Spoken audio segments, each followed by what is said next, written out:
Welcome back. Today we're going to be taking a look at Chapter 2, Conclusive versus Process Thinking. Before we go into the conclusive process thinking segment, however, I just want to do a very brief review of Chapter 1. Chapter 1, we went through the distinction between feelings and emotions and the importance of making that distinction. Without that, there tends to be a lot of confusion, difficulty, conflict. With the understanding, our inner experience as well as our interpersonal relationships tend to be much more fluid, flowing, and harmonious. So the basic idea behind the feeling-emotion distinction is this. Feelings are the interior private experience. Emotions are the external expression of a feeling. So nobody knows what we're feeling. I don't know what anybody else is feeling unless it gets communicated either through word or action. It's the interior private experience. The word emotion comes from the Latin word emovere, meaning away from, and movere meaning to move. So to emote is to move a feeling away from the interior private into the exterior public. That's the first distinction. The second distinction is we don't choose feelings. Feelings happen in us and to us. And if we could choose feelings, I wouldn't have this profession. We wouldn't have any counselors or counseling for people that are feeling anxious or confused or depressed, because the person would say, gee, I've been feeling depressed for 2 weeks. I think I'll just be happy. Fine, no problem. It doesn't work that way. And the reason it doesn't work that way is because the origin of a feeling is a thought or a series of thoughts, and they're not necessarily in our full consciousness. Okay? So we can't go directly to a feeling and change it. In order to have a change in the feeling, there would need to be a change in the thoughts behind the feeling. This is basic cognitive behavior therapy. And so we know how effective it is to talk about what we're experiencing, what our feelings are. and to do that, we go into the stories in our life. And when those stories change, our feelings change. Okay? Now, emotions, that's different. We can choose what to emote, when to emote, and how to emote. The whole of the acting profession is based on that. If we couldn't choose our emotions, we'd have a bunch of very nice stories that would just have these wonderful feelings connected, and sometimes not so wonderful feelings connected to them. But we wouldn't have a television program, a movie, or a stage play, because the actor has to read the script, get the feeling, and then emote that to share it. Right? So we can choose our emotions. So that's very important to know. The main distinction here between feeling and emotion is in the function. Feelings are part of the intelligence system of the body, brain, and universe. The function of a feeling is to expand consciousness of ourself and our situation, so that out of that deeper understanding and clarity, we can have a more effective and right response taking place. That's why we can say all feelings are good and right. In the title of this series here, All Feelings Are Good and Right, A Guide to Intelligent Living. Now, the function of an emotion is different. The function of an emotion is to inform others of our experience in a way that invites understanding and wins cooperation if we're seeking cooperation. So very different from a feeling. They have different, we could say we have two different departments here, the intelligence department and the communication department, two different funding sources. Okay, so in our everyday languaging, we use them as synonyms, but that really diminishes the vital importance of understanding the different functions that they have. All feelings are good and right, not all emotions are good and right, because we can violate the function of an emotion. We can use emotions to hurt people, to harm people, to frighten people, to manipulate people. So emotion is where we need to have the control. Feeling is where we need to understand. Okay? So just wanted to do that mini review in case somehow you got here without looking at part one. All right. one last example, just to make it real clear. We don't need to change our feelings, okay? What we do need to change is our thinking, our understanding of things. And the analogy I use here is the oil light going on the dashboard of the car, or it could be the check engine light. When that oil light goes on, it's not the problem. It says, oh, you've got a problem in your engine, and the problem is your oil level. So the oil light is the signal. The problem's in the engine, and what we adjust is the oil level. Okay? When you adjust the oil level, when you bring it up to where it should be, the light goes out, its function is fulfilled. That's the same thing with the feelings. The feeling is the oil light, the engine is the brain, and the oil level is the thought level. So we don't need to mess with the feeling. The feeling is never the problem. The problem is in the brain, it's in our thinking process, or our thinking patterns, or the story. So I just wanted to use that analogy so that we don't get confused thinking that we need to change our feelings. I never want to change a feeling. I want to understand what the feeling is inviting me to see and do. And then I work with the thoughts, with the story. Okay, so that's our review. Today we're going to go into two different styles of thinking: conclusive thinking and process thinking. And we're going to begin with a little bit of astronomical education. Some very important principles here connect with this distinction of conclusive and process thinking. We're all visitors on planet Earth. You could say inhabitants on planet Earth. Planet Earth is rotating on its axis at 1,040 miles per hour. So that's pretty fast, 1,040 miles per hour. All of us right now are turning around in this circle, 1,040 miles per hour. Now, astronomically, that's snail's pace. The Earth, oh, and Josh, I forgot to reintroduce Josh here, my friend and a fellow therapist. So Josh, would you mind handing me the sun and the earth? Of course. So this would be the sun and the earth. Oh, this? Yes. There we go. Okay. So we were just talking about the rotation of the Earth on its axis, going around like this, a full 360 degrees in one day. This is going to be important when we go into chapter 4, which is on time, and we discuss time. But right now, I just want us all to understand that we are traveling at 1,040 miles per hour. The point being, everything in the universe is in motion and movement. Okay, so we have the Earth rotating like that, and then we have the Earth revolving around the sun.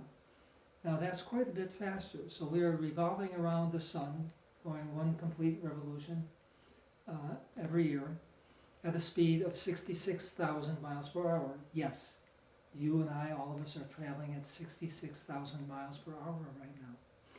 And that's even slow astronomically. So Josh, would you mind handing me the Andromeda Galaxy? Of course. Okay. So here's our twin sister galaxy, the Andromeda Galaxy. We're a spiral galaxy just like this. And our solar system is what's called the Orion arm of the galaxy. And our solar system is traveling around this galaxy once every 225 million years. So we don't use that as a time frame. None of us are going to be around that long that this time would matter so much. What does matter is the rotation of the Earth, which gives us the seconds, minutes, and hours of the day, and then the revolution of the Earth around the sun, which gives us the days, the months, and the days, the weeks, and the months, and the years. So here we are at 560,000 miles per hour going around the center of our galaxy. And that's even slow astronomically. I don't know if you can see it here, but there are some other galaxies off in the distance. And the Milky Way galaxy, along with the Andromeda Galaxy, we're part of a group of 30 galaxies called the Virgo group, traveling through space at 1.3 million miles per hour. Yes, we are all traveling at 1.3 million miles per hour through space right now. So everything in the universe is in motion and movement. Thanks, Chuck. And even things like, we say, well, obviously this cup is traveling with us through space, but that's not the only movement. actually, this looks solid and it looks like it's not moving, but what's it made out of? Everything material is made out of atoms.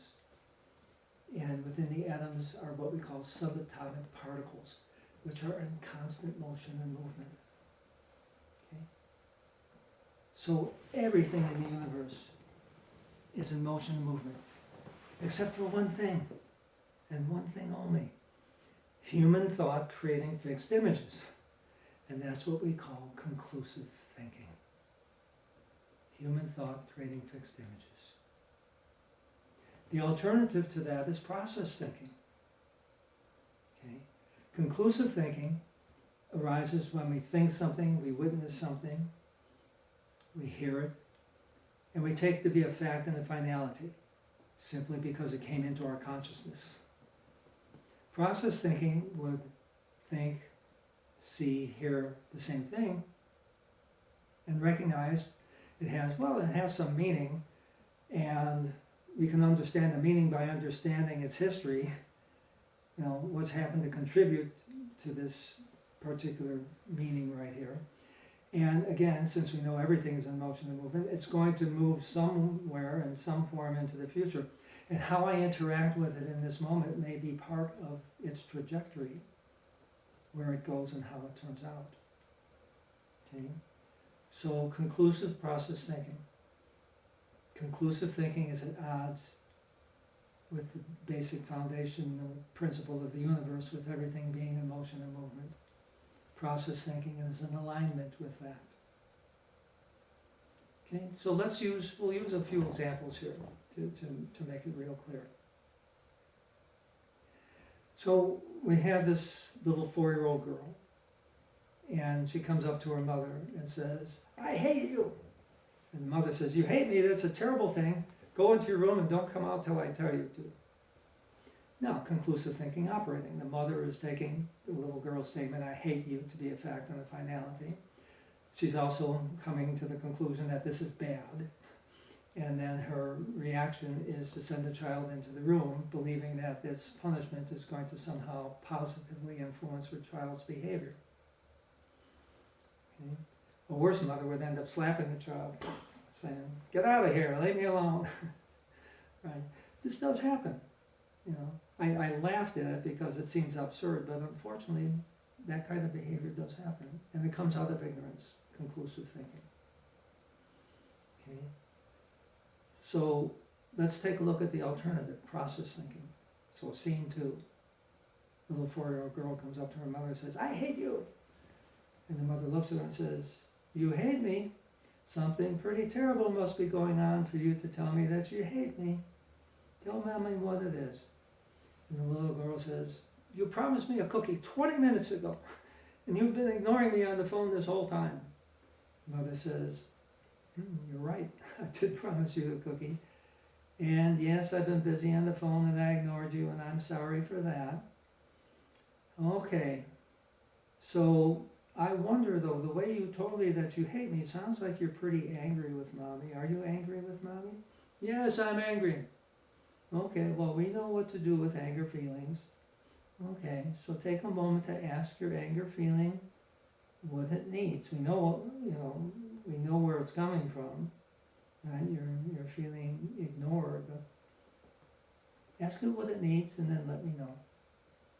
"It needs a cookie." "Okay, I understand it needs a cookie. All right, well, and I think that you really deserve the cookie. So I'm going to go get you the cookie. All right, so here's the cookie. But before I give you the cookie, I want to know, do you love mommy or do you hate mommy?" "I love you, mommy." "I love you too. Here's your cookie." What a difference. What a difference. This first child, the poor child, is probably going to end up being afraid of her own feelings, not even understand what her feelings are about. She's missing out on that education. The other girl that got hit or slapped, she may end up totally retreating, or the opposite. She could follow the modeling behavior of her mother and become a bully herself, or aggressive. Very different from the second child, who learns that it's okay to have her feelings, and she's getting the message that it's appropriate also to modulate her emotions, her expressions, and is going to follow along with the mother in terms of being calm, patient, wanting to understand, engaging in what we call process thinking. Okay, so let's use another example, a second example. This will be an adult example. And we've got a manufacturing company now, and an order just came in, was supposed to come in for 500 parts, and the supervisor walks in, looks up on the counter over the machine, and it's 1,000 parts, and starts yelling and screaming at the line worker, "You idiot! This is supposed to be 500, I had to fire you on the spot. You don't know what you're doing," and starts yelling and screaming at the worker. And then the worker going to react or respond? Well, a reaction would be screaming back and forth, and the whole place is being disturbed. Or it could be that the worker is just going to start to sink and not be able to function very well, and maybe not come in the next day. Probably not a good thing. So what's the problem here?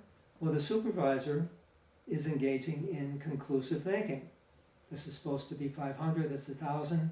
Blaming is happening, it's his fault. And then I yell and scream out of the anger with the idea that this is somehow going to make it different or better. Well, I think we already identified the argument with reality going on.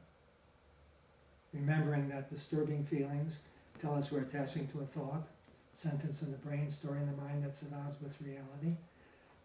What's at odds with reality here is to think that the anger emotion is going to make anything different. It's not going to change the fact that there's 1,000 when it should have been 500. Okay, so that's one argument with reality. The other argument with reality going on in this supervisor is that he thinks that the situation is causing his anger. No, the mistaken story in his mind is causing his anger. Okay. As we know from chapter 1, no word, statement, event, situation, or person ever creates a feeling in us. So the situation of 1,000 versus 500 isn't creating the anger in the supervisor. The line worker isn't creating the anger. It's whatever that person's story is. And we don't have to go into that, but I would bet that this person has a whole history behind them that would lead to this kind of reaction rather than a response. So let's bring in Supervisor 2. Supervisor 2 understands all of this, comes around, sees 1,000, says, "Stop the machine, it's supposed to be 500. We need to talk about what's going on, how this happened, and come up with a solution." Okay, so very different. Now, the second supervisor is upset given the situation, but the emotion isn't out of control. It's not a reaction, it's a response, wanting to find a solution. So that, well, not so that it didn't happen, because you can't go back in time and change that. It's so that we understand what happened in order for it not to repeat or not to take place again. Right? So here's a situation where the anger emotion has absolutely no place. The anger emotion was coming out of conclusive thinking, taking something to be a fact and a finality, and then ending up blaming. Okay? So with the process thinking, the second supervisor is wanting to understand what happened. So he goes to this line worker.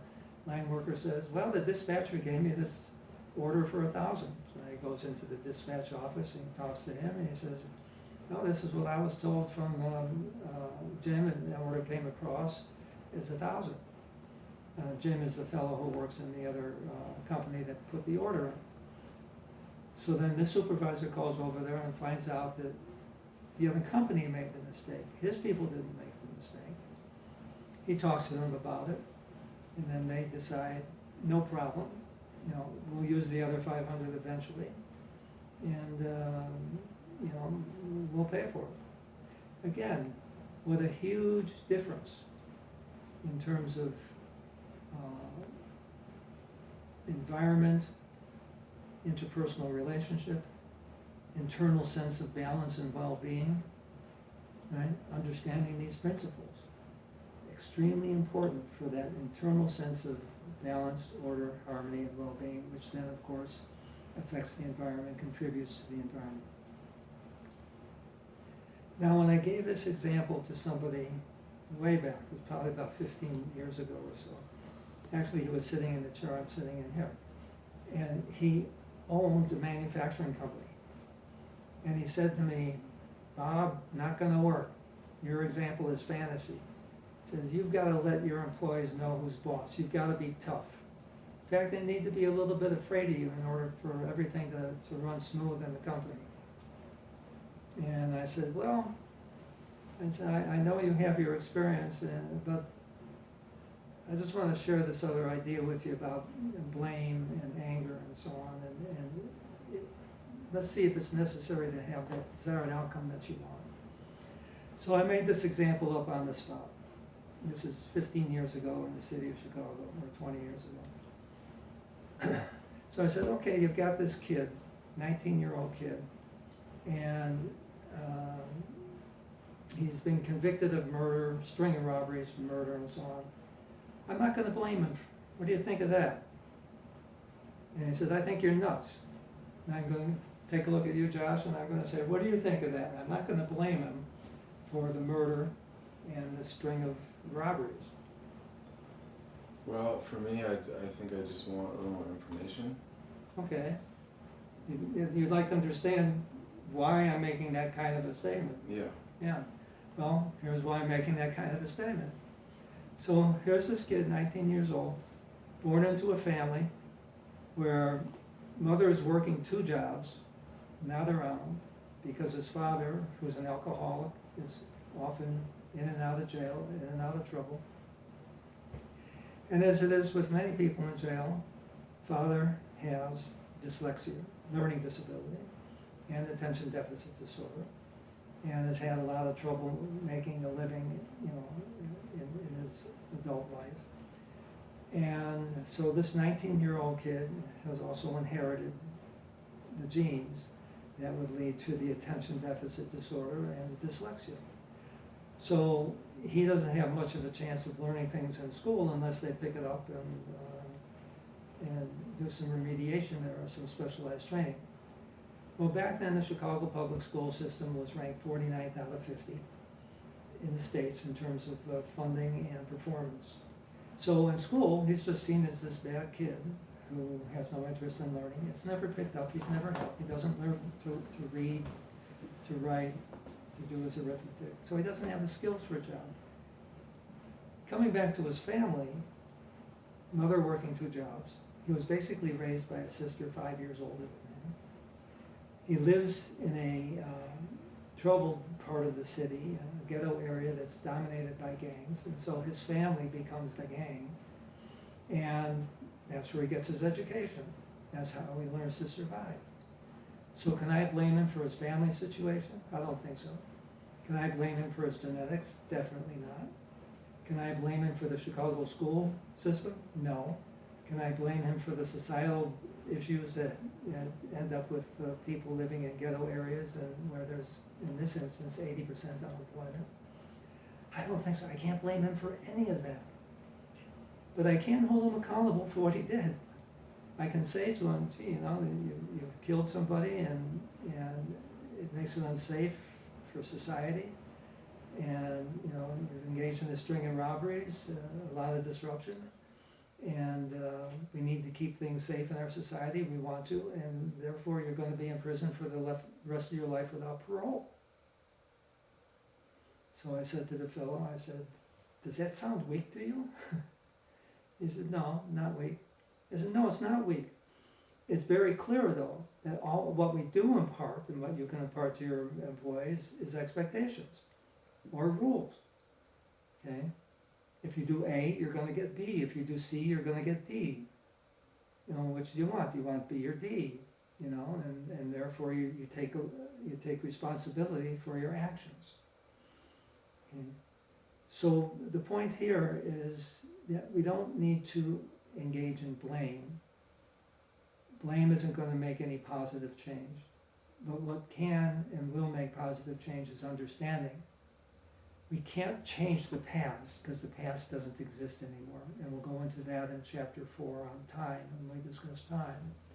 What is important is understanding what's happened in the past so that we can make decisions that will lead to the outcomes that we're desiring, that we're wanting to achieve. Okay? So that's an example here of conclusive and process thinking, and the cousin of blame for conclusive thinking, and understanding for process thinking. Okay? Now, any thoughts, comments, questions at this point? No, I mean I've employed process thinking in my life, and I've felt it to be like greatly helpful, just lessening my own distress. So I definitely recommend it to anybody listening. It's also worth noting that this takes kind of continued and consistent effort. You know, it's hard to change your conclusive thinking in just a few days or a couple of weeks because it's so ingrained over time. So I would just recommend that folks give it a shot. But if done consistently over time, I know from my experience it's had really significant effects on my overall well-being. Good, and I'm glad you brought that aspect of it up, because the examples that we use so far have to do with interpersonal relating. And this has a lot to do with the intrapersonal, right, which is what you just brought up. So I think what will make it clear here in terms of application is to see that conclusive thinking is often involved in creating states of depression or anxiety. A good portion of depression comes from the experience of being helpless or incompetent, and that's making a kind of fixed final statement about oneself. So self-blame is often a part of depression. You know, we could call it guilt, remorse. Self-blame also connects into with a feeling of lack of competency. And all of these things we could say are depressogenic. So if you find yourself with a depressed feeling, you might want to take a look and say, okay, am I coming to some kind of fixed conclusion about myself or my situation? You know, am I caught up in blaming or labeling? All labeling is conclusive thinking. So let's say you make a mistake and then you say, boy, am I stupid. Well, that's labeling, right? Calling myself stupid or calling somebody else stupid. Okay? So the labeling by definition, being conclusive thinking, has to be wrong. Remember, conclusive thinking, the only aberration in the entirety of the universe, which is in motion and movement, is conclusive thinking, creating fixed images and ideas. So what do we do when we have a conclusive thought like this operating? We change it into process thinking. Okay, conclusive thinking would say, I'm stupid. Process thinking would say, well, there's something that led up to this, quote, stupid action and has taken it in a direction you didn't want. So now what happens is we can shift from, it's called trampolining, we shift from conclusive thought into a process thinking mode. So I'll take this example in here where I say, I'm stupid, and say, well, okay, stupid is shorthand. All labeling is shorthand. You know, you're an idiot, he's a liar, whatever the labeling word is, that's shorthand for something. You know. So what I do is, okay, so what does stupid mean here?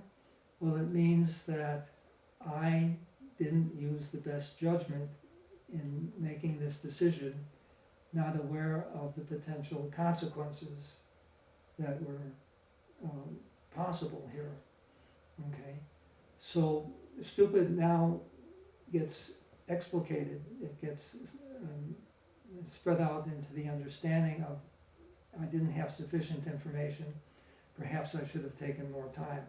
Now we're entering process thinking. It says, okay, how did this, quote, stupid thing come about? Now, I'm no longer stupid, but the action is stupid shorthand, meaning I didn't have sufficient information to see all the possibilities and make my best efforts to more narrowly define and work with things to have a better chance of achieving my desired outcome. Okay? So trampolining is an important process of moving from conclusive into process thinking.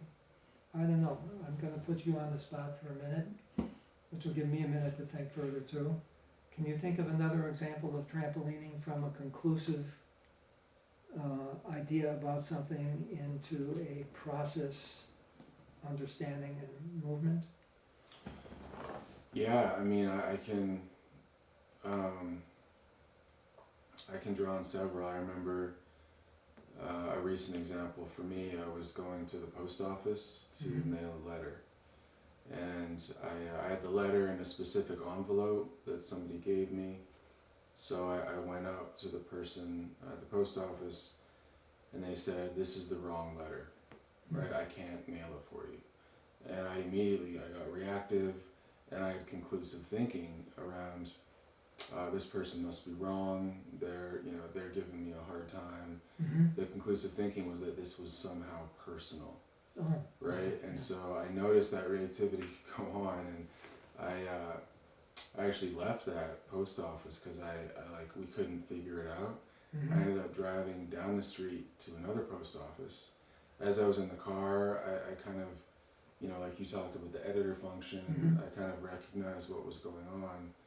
I drove to the second post office in a completely relaxed state, talked to this new person. They said the exact same thing. So, yep, sorry, you just need a new envelope. And I was like, yeah, no problem. What do we need to do? Yeah, okay. So, just got a new envelope, put it in there, and it was totally okay. Two situations that were the same, but my thinking kind of altered a little bit between them, which ended up in me just feeling better and most likely interacting in a better way with people. So that's an example that comes to mind. Yeah, so the first thing would come to some idea about failure, either failure on your part, that other person's part, failure being the conclusion. But it turned into process when you said, okay, well, there's a problem here, okay, what is it, and then what's needed to address it so that you can achieve what you want. Right. And so that shift from conclusive to process thinking is very, very meaningful and very important. Worry, which we'll go into in more depth in chapter 4 on time, is another example. So when we're worried about something, we're basically watching an internal movie about how we don't want something to turn out. And then we start to get very anxious, which is very appropriate for the movie watching that we're doing, just like any other movie, right, where there's a situation of things going haywire or different from how we would intend. So worry, prolonged worry, is a result of conclusive thinking. I'm taking that story I'm watching of how I don't want it to be as a fact and a finality. So what I need to do is to recognize that the worry is a story of how I don't want it to be, trampolining that back into the internal assessment of how I want it to be. Okay, so now we've moved from seeing this false conclusion like I'm going to fail my exam, and then say, well, that's not how I want it to be, how do I want it to be? And then I take a look and see what steps do I take to move it in the direction of what I want. That's process thinking. Okay? So this trampolining function we have is very important and very useful. Whenever I get stuck with a negative thought, I want to say, okay, that's how I don't want it to be.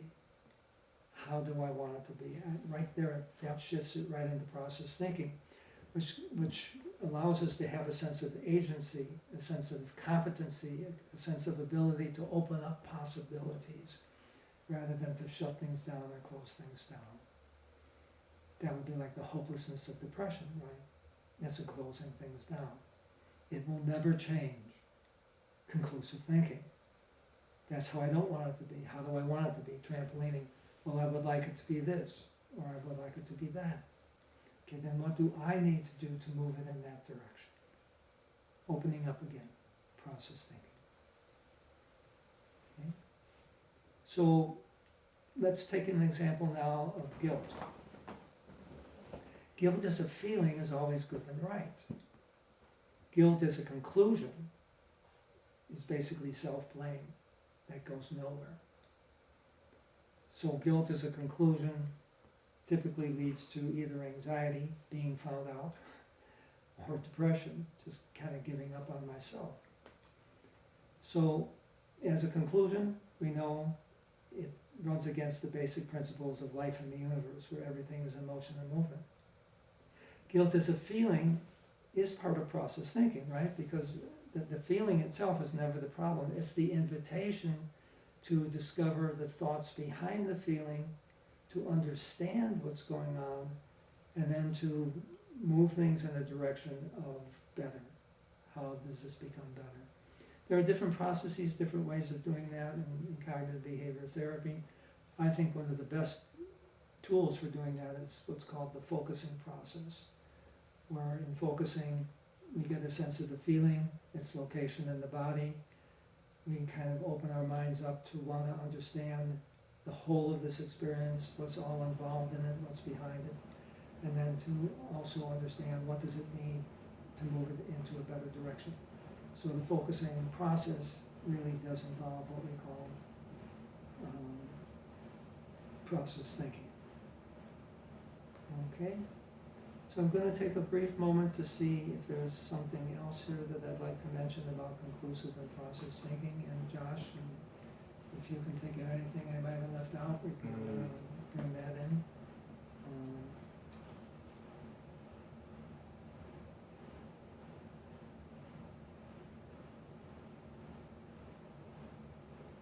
Okay, I can't think of anything. Yeah, no, me neither. Okay, so hope that this will be helpful for you.